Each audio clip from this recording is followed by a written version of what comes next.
चलिए दोस्तों, आज आपको एक प्रेरणादायक जीवन कहानी सुनाते हैं जो साबित करती है कि मेहनत और हौसला इंसान को किसी भी ऊंचाई तक ले जा सकता है। सहारनपुर के मोहम्मद अमान की कहानी संघर्ष, हिम्मत और साहस की मिसाल है। अमन ने 2014 में क्रिकेट की दुनिया में कदम रखा था और तब से लेकर आज तक उन्होंने लगातार मेहनत और अपने सपनों का पीछा किया। जब हाल ही में उनका चयन भारतीय अंडर-19 टीम के कप्तान के रूप में हुआ तो यह पल उनके लिए बेहद भावुक बन गया। कप्तान बनने के बाद अमन अपनी मां और पिता को याद करके रो पड़े और कहा, काश आज मेरी मां जिंदा होती तो वो कितना खुश होती। अमन के घर के हालात कभी भी आसान नहीं रहे। आर्थिक तंगी के बावजूद उनके माता पिता ने उनकी जिद के आगे हार मानकर उन्हें क्रिकेट कोचिंग करने की इजाज़त दी। अमान के सिस्टर की जुबानी पहले सुनते हैं हम लोग, फिर उसकी करियर पे जितने भी स्ट्रगल्स आए हैं वो हम लोग सुनेंगे। हमारा उसको बहुत सपोर्ट था। जैसे कि मैं छोटी बहन हूँ, उसने हमारे लिए बहुत किया है, पर इतना ही किया है कि जितना एक बहन के लिए करते हैं। ये नहीं कि उसने अपनी बाहर की टेंशन हमें दी, उसने हमें कोई टेंशन नहीं दी। और घर में सब कुछ उसने बहुत अच्छे से संभाला। जैसे घर में कोई काम वाम करने वाला नहीं था। एक छोटा भाई है, वो थोड़ा मजदूरी टाइप काम करता था। उसमें हमारा घर का भी होता था, थोड़ा बहुत अमान का होता था। फिर धीरे धीरे उसे उसके दोस्तों ने सपोर्ट किया। सहारनपुर क्रिकेट एसोसिएशन ने उसे बहुत सपोर्ट किया। अकरम भैया ने, उसके बहुत सारे दोस्त हैं जिन्होंने सपोर्ट किया, जिन्हें हम जानते भी नहीं है। मतलब उसकी परेशानी तो उसके दोस्त ही जानते हैं, हम तो सिर्फ उसका संघर्ष जानते हैं जो उसने घर से किया है। चलो आप कह रहे हो संघर्ष किया, लेकिन एक टाइम ऐसा था माँ बाप नहीं थे। उस वक्त की सिचुएशन घर की कैसी थी और कैसे आपने उसके क्रिकेट को इतना आगे बढ़ाया? उस वक्त की सिचुएशन ऐसी थी कि वो एक साइड में तो सोचता था कि मैं काम कर लूं, एक साइड में सोचता था मैं क्रिकेट खेलूं। लेकिन अगर वो उस टाइम पे काम करता तो अभी कुछ नहीं बन पाता शायद। उसने बहुत डिफिकल्ट टाइम निकाला है। मतलब अम्मी पापा के होते हुए, पापा जब थे तभी काम छूट गया था। और मेरे पापा का काम ऐसा नहीं कि बहुत बेकार था, पर ऐसा था कि करते थे तो अच्छा खाते थे। और जिस दिन काम छूटा उसके 1-2 हफ्ते बाद ही हम ऐसे हो गए कि अगर पापा ने कुछ काम नहीं किया तो घर में खाना भी नहीं बनेगा। ऐसी सिचुएशन आ गई थी घर में। फिर अम्मी ने एक बार तो बोला अमान को काम के लिए, उसने कहा नहीं मैं क्रिकेट खेलूंगा। फिर अम्मी ने कहा ठीक है फिर तुम खेलो, हम कुछ कर लेंगे। छोटे भाई ने थोड़ा काम किया, ट्रेन में पानी बेचने लगा था छोटा भाई। फिर उससे थोड़ा थोड़ा चला, फिर उसने किया अपना। उसके दोस्तों ने उसका बहुत सपोर्ट किया। फिर पापा तो काम ही नहीं करते थे, उनकी डेथ हो गई। उसके बाद फिर उसने बिल्कुल छोड़ने का मन बना लिया और अपने सर के पास गया जो उसके कोच थे, और उसने उनको ये बोला कि मुझे कोई ऐसा काम बताओ कि मैं एक टाइम काम कर लूं और मैं ज्यादा ना थकूं, मैं उसके बाद क्रिकेट भी खेल लूं। उसने छोड़ने का मन नहीं बनाया था, बस दोनों करने का सोचा था। जैसे एक छोटी बहन है, छोटा भाई, एक हमारा भाई है, वो छोटा है, वो आप ही 8-9 साल का हो गया। जब मम्मी गई थी जब तो वो 6-7 साल का था बिल्कुल। तो इसलिए उसने काम करने का भी सोचा, क्रिकेट का भी सोचा। लेकिन उसके जो कोच थे उन्होंने बोला आप मेरी एकेडमी में छोटे छोटे बच्चों को कोचिंग दो, मैं उसमें आपको सैलरी दूंगा और आपका सब कुछ उसी में हो जाएगा, थोड़ा बहुत हो जाएगा, पर आप क्रिकेट नहीं छोड़ना। उन्होंने बहुत सपोर्ट किया। और उन्होंने कहा कि क्रिकेट मत छोड़ना। लेकिन कभी ऐसा हुआ वो घर पे आया हो रात को, या कभी थक तो क्या हो कि नहीं बस सिलेक्शन नहीं हो रहा है, बस पीछे हट जाऊं, अब तो मन नहीं कर रहा है खेलने का? कभी ऐसी बात भी हुई फैमिली में? एक बार उसने जब पापा की डेथ हुई तो तब तक सिलेक्शन नहीं हुआ था, तब उसने कहा कि अब मैं छोड़ दूंगा, अब मेरा शायद कुछ ना हो, मैं घर वालों को देखूंगा।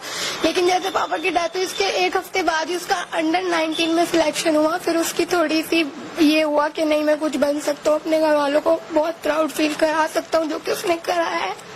तो एक लगातार हम इंटरव्यू देख रहे हैं, हर इंटरव्यू में वो कह रहा है कि मेरे को एचडीसीए ने काफी सपोर्ट किया। तो सपोर्ट को लेकर क्या किस तरीके का सपोर्ट रहा सहारनपुर के? सपोर्ट सहारनपुर का उसको बहुत था। अगर उनका सपोर्ट नहीं होता, क्योंकि देखो फैमिली से तो हमारे कोई भी ना ददियाल में ना ननियाल में फाइनेंशियल स्ट्रांग नहीं है, तो उसका सपोर्ट जो अच्छा रहा है वो उसके दोस्तों से ही। अकरम भैया ने उसे ये बोल रखा था जितनी भी स्पोर्ट्स शॉप्स है आपकी, जो क्रिकेट की वो है, किट, बैग, बैट, बॉल, सब कुछ आप कुछ भी लेकर आ सकते हो, मैं हूँ पीछे। अगर उनका सपोर्ट नहीं होता तो शायद वो वीक हो जाता बहुत।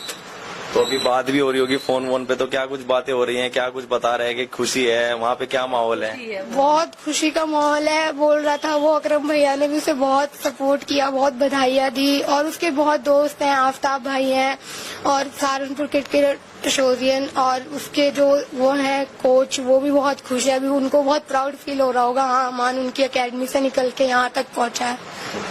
जी, आप क्या लगते हैं अमान के? भाई हूँ छोटा। अच्छा, छोटे भाई हो। तो छोटे भाई, कभी ऐसा नहीं लगा कि काम कर लो या कुछ, बस क्रिकेट छोड़ दो, कभी ऐसी बात भी हुई घर में? नहीं, हमारी तरफ से कभी ऐसा नहीं हुआ भी, क्योंकि काफी टाइम का लंबा सा खेलता था वो काफी टाइम से। इस वजह से जब हमें भी थोड़ी होश आई तो हमने भी कभी नहीं कहा कि भाई अब तुम छोड़ दो, क्योंकि हम भी क्यों कहते जब भाई अगले ने जब ऐसे टाइम आया तब नहीं छोड़ा तो अब क्यों छोड़ते। बस इसी वजह वो लगा रहा। बहुत मेहनत से किया है। ऐसे टाइम पे खेलना शुरू किया था, उस टाइम पे ड्रेस उसके पास थी नहीं। अब मोहल्ले वालों ने मम्मी से लड़के ड्रेस दिलवाई कि भाई अब बच्चा आपका अच्छा खेलता है। जब पूरे परे से लोग बाग आके कहने लग गए तो मम्मी ने ड्रेस दिलाई, लेकिन जूते नहीं दिलाए। अब वो बिना जूतों के जाता था स्टेडियम में। उसके कोच कहते थे हमने पहले जूते पहन गया, और बाट चप्पलों में खेलता था वहां से। क्योंकि हमने देखा है ना कि साल में गया है, कभी मोहसिन भाई को कहता है मोहसिन भाई मुझे स्टेडियम छोड़ जाओ, कभी आरिफ को कहता था आरिफ भाई मुझे स्टेडियम छोड़ जाओ। बस साइकिल पे, कभी किसी की गाड़ी पे, कभी किसी गाड़ी पे, ऐसे बहुत मेहनत की है। तो कभी ऐसा टाइम आया होगा हो, कोई ऐसा किस्सा आपको उसका याद हो कि वो बहुत ज्यादा याद हो? कभी कभी जब भी कुछ ऐसा हो तो आपको याद आ जाता हो, कुछ ऐसा किस्सा उसका जो? एक मर्तबा का है कि जब वो मतलब अच्छा खेलता था, बड़े बड़ों में भी नाम था, तो मतलब मुझे ज्यादा इग्नोर करता था। क्योंकि भाई ये नहीं है कि वो मुझे रख नहीं सकता, लेकिन ये है कि वो मुझे चाहता है कि वो अपने पैरों पर खड़ा हो जाए, ये अपने पैरों पर खड़ा हो जाए। तो इस वजह मुझे ज्यादा वो नहीं करता था कि हाँ तू मेरा भाई है, ये है वो है। कभी ये नहीं दिखाया कि हाँ तू बुरे का भाई है। इस वजह से तो मैंने कहा यार मैं खेलूं इसके साथ। तो एक मरतबा मैंने 25 रुपए का बैट लिया, लकड़ी का, अपने दोस्त से 25 रुपए का बैट लिया, और उसने कहा कि चल तू बॉल डाल, अगर मैंने बैट तेरा न तोड़ा 3 बॉलों में तो मैं तेरे साथ खेल लूंगा, अगर ये टूट गया तो फिर नहीं खेलने का। मैंने चल भाई डाल लूंगा। अब ऐसे ही डालते डालते मैंने 6 बॉल उसको डाल ली, मार्क की वो लेदर की बॉल थी वो। तो जब 6 बॉल डाल ली तो बल्ला टूटा नहीं, उसमें तरेट आ गई। अब उसके बाद वो बल्ला भी नहीं टूटा और बॉल भी 6 हो गई। तो इस वजह कभी खेलना भी नहीं हुआ साथ में। ऐसे ही मतलब काफी टाइम गुजरा, बहुत याद आती है बातें। जी, आपको कोई ऐसा किस्सा याद हो अमान का जो बार बार मरतबा याद आता हो? वो मैं कभी नहीं भूलती, क्योंकि वो जो भैया है ना वो हमारे घर के सामने ही रहते हैं, इसलिए उनकी शक्ल कभी देखती हूँ और अमान को याद करती हूँ, एकदम याद आता है। अमान ना बहुत छोटा था, उसको शुरू से क्या है, अगर उसकी कोई बात नहीं मानती थी अम्मी या उसको कुछ टेंशन होती है तो वो बुखार हो जाता है उसे। तो उसने एक बैट मांगा, तो बैट बहुत महंगा था, शायद से मुझे ये याद नहीं कितने का था, पर थोड़ा महंगा बैट था। तो इग्नोर कर रहे थे घर वाले क्योंकि बहुत छोटा था वो। तो 3 दिन तक के मम्मा ने उसे बैट नहीं दिलाया, तो वो बहुत बीमार हो गया था। फिर संडे आया, संडे में मेरे पापा घर रहते थे। फिर पापा ने बोला क्या हुआ ऐसे, अम्मी ने कहा ये इतना महंगा बैट मांग रहा है।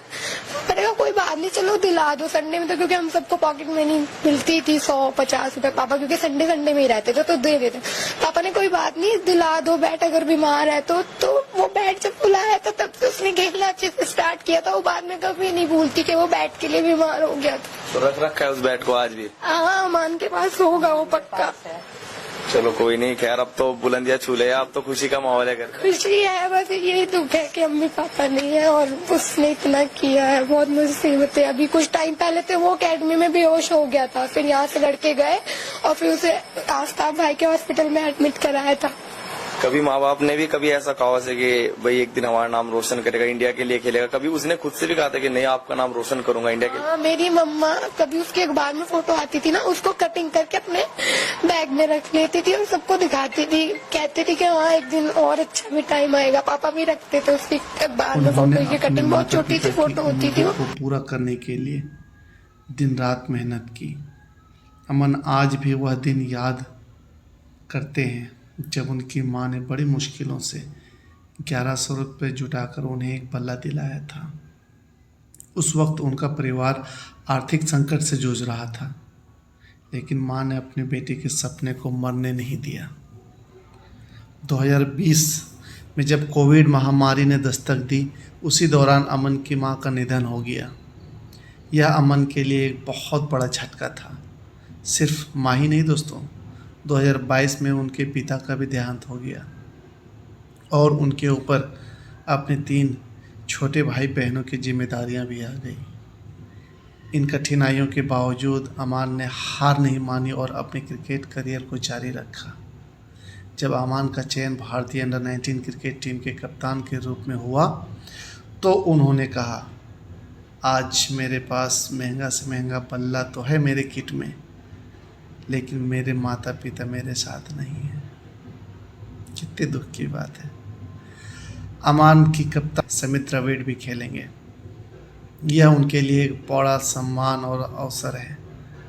अमान एक ऑलराउंडर खिलाड़ी के रूप में जाने जाते हैं और उनकी मेहनत और संघर्ष की यह कहानी आज उन्हें एक प्रेरणादायक व्यक्तित्व बनाती है। अमन की संघर्ष भरी यात्रा में उन्होंने यह साबित कर दिया कि अगर इंसान के पास मौजूद मजबूत इरादे और हौसला हो तो वह किसी भी कठिनाइयों को पार कर सकता है। किसी ने कहा है ना, मंजिल वही पाता है जिसके सपनों में जान होती है। पंख से कुछ नहीं होता, हौसलों से उड़ान होती है।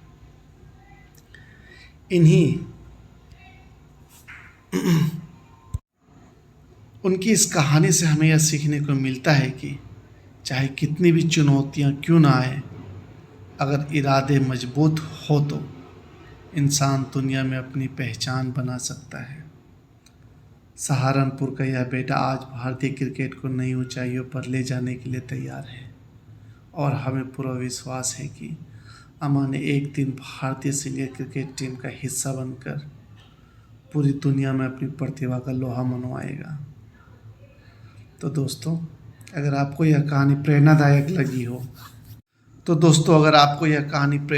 लगी हो तो इसे लाइक और शेयर ज़रूर करें और हमारे चैनल के साथ जुड़े रहें और भी प्रेरणादायक कहानियों के लिए। और अगर आपके किसी दोस्त को ये जानना ज़रूरी है तो उसे इस वीडियो को ज़रूर शेयर करें। धन्यवाद। हिंदुस्तान जिंदाबाद।